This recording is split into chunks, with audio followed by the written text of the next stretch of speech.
How's it going? Charles Potenston here. Just reviewed Sapiens. The link is below. It is an amazing book. Today we're going to be talking about another book, and it's called No More Mr. Nice Guy.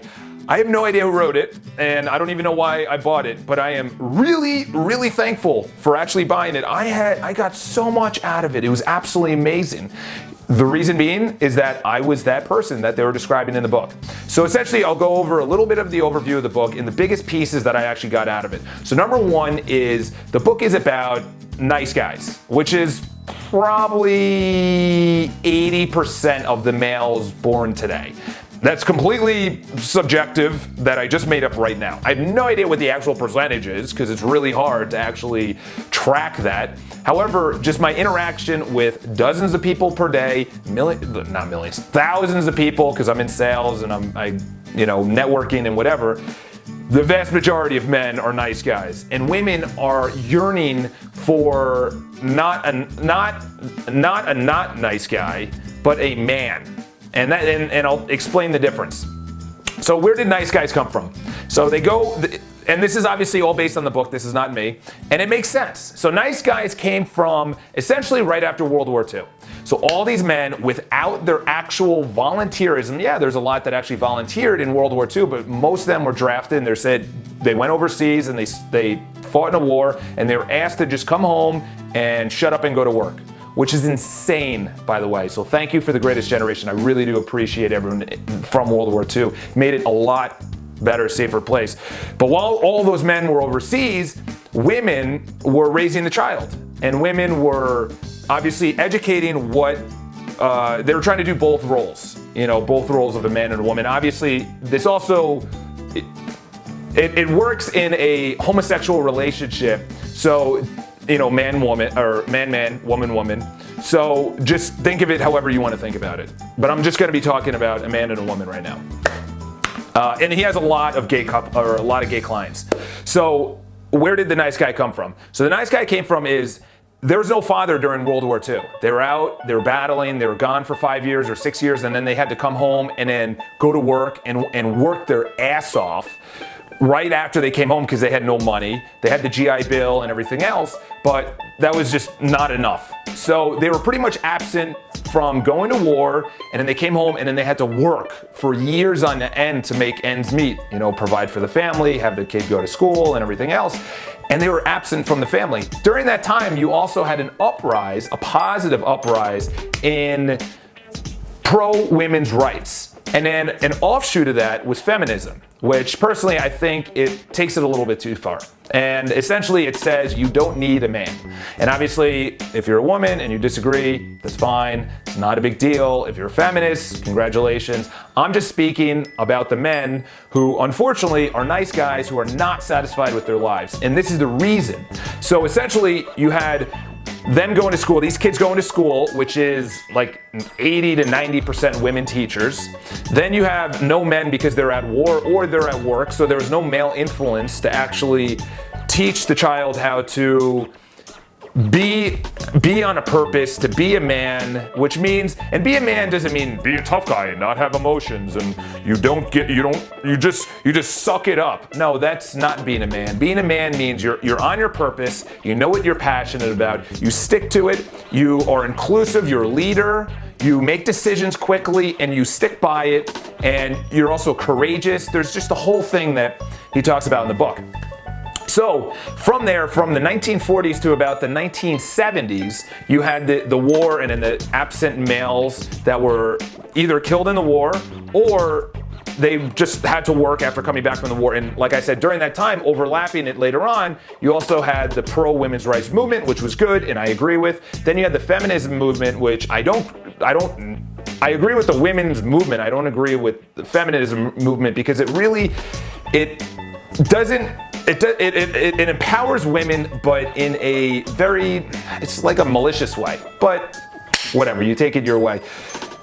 So from that, you had no male figure. There was no male role model, really. And then through that, it just layered to today where it's just absent. Real men who are just absent in role models, in society, in Hollywood, in government, in athletes. You have the extremes where you have athletes that have tons of children and they buy tons of women, and that's not a good example. Or you have the opposite, which the male just panders to everyone, including people that have not his best interests at heart.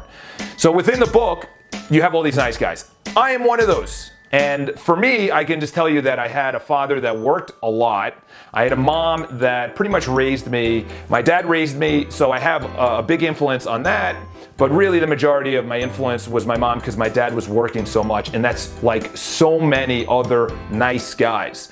So what the book says is it literally breaks down your needs. So a nice guy, essentially, they don't look after their own needs. They pander to people, especially women, to gain acceptance. And once they gain acceptance, they'll do anything. They'll buy gifts. They will do things that they don't want to do. They'll keep on saying, I'm sorry, do you want me to do this? And da-da-da. And they're just spineless. They are being told what to do by other males, by society, they just are boxed in by mass thinking.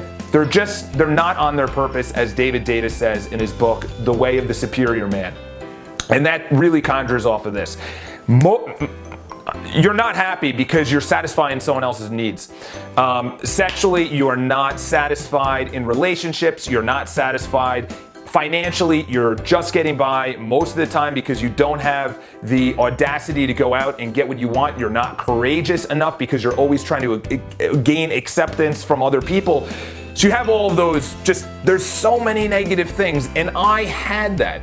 So just a little bit about me. I was a nice guy until about 18, then I'm like, okay, this isn't working. And then I became a not nice guy, an a-hole, and then I was like, okay, that's not really working. And then I kind of drew back to the middle, and then I started looking at male role models that I wanted to be like.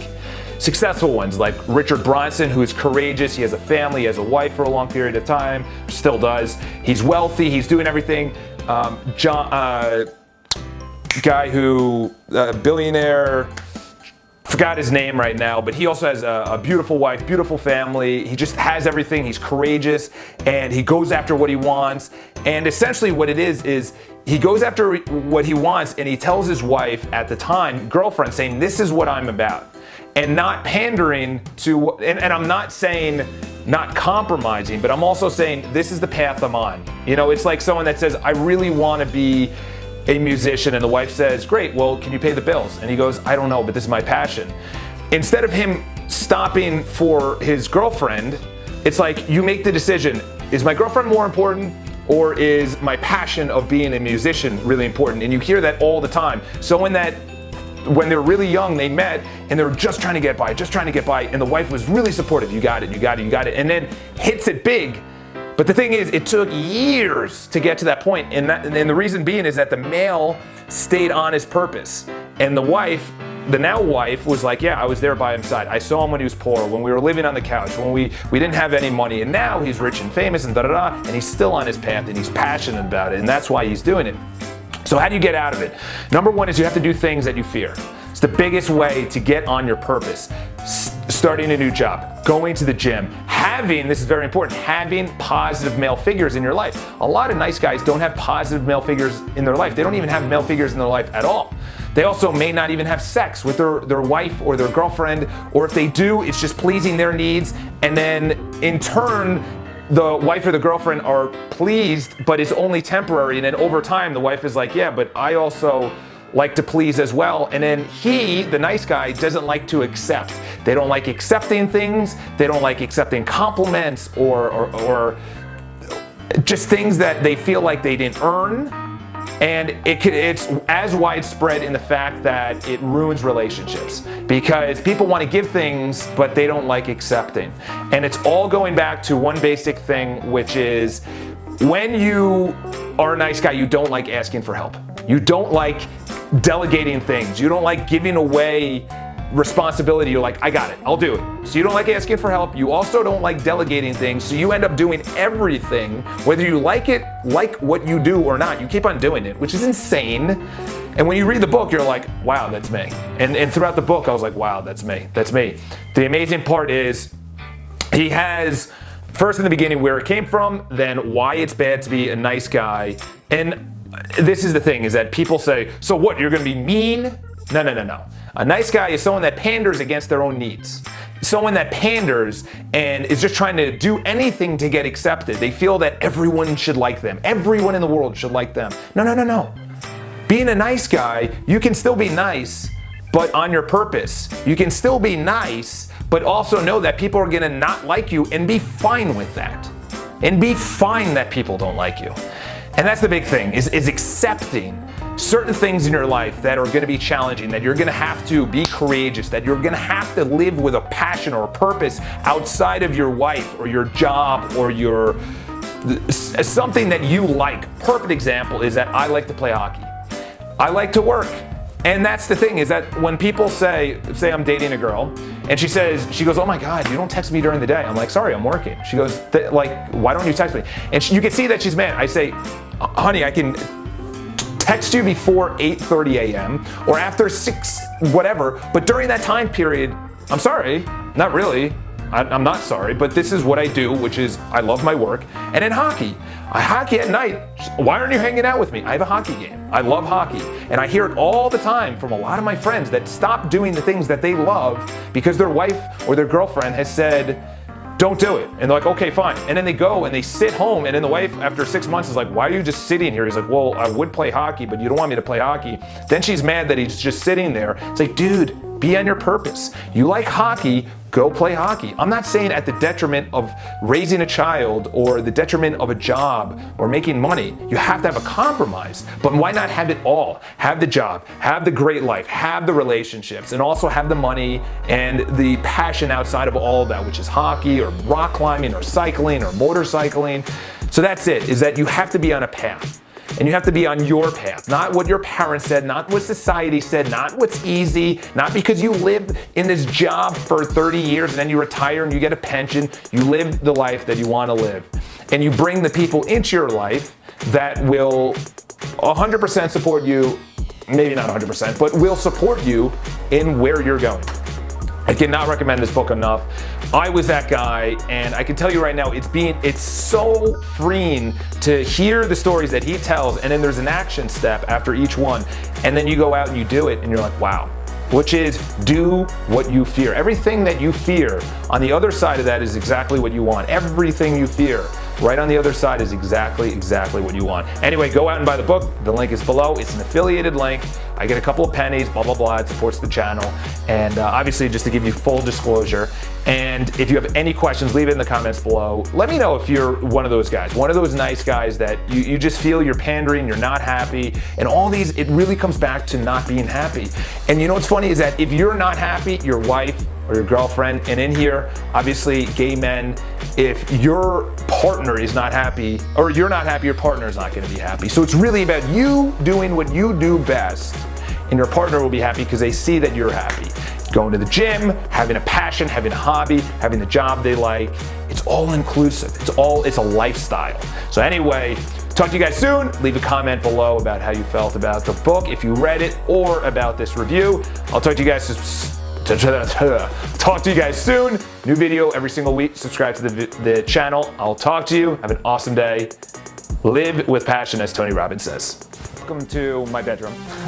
First of all, we have to talk about how to actually wake up. Number one is you need blinders. You need to have zero light.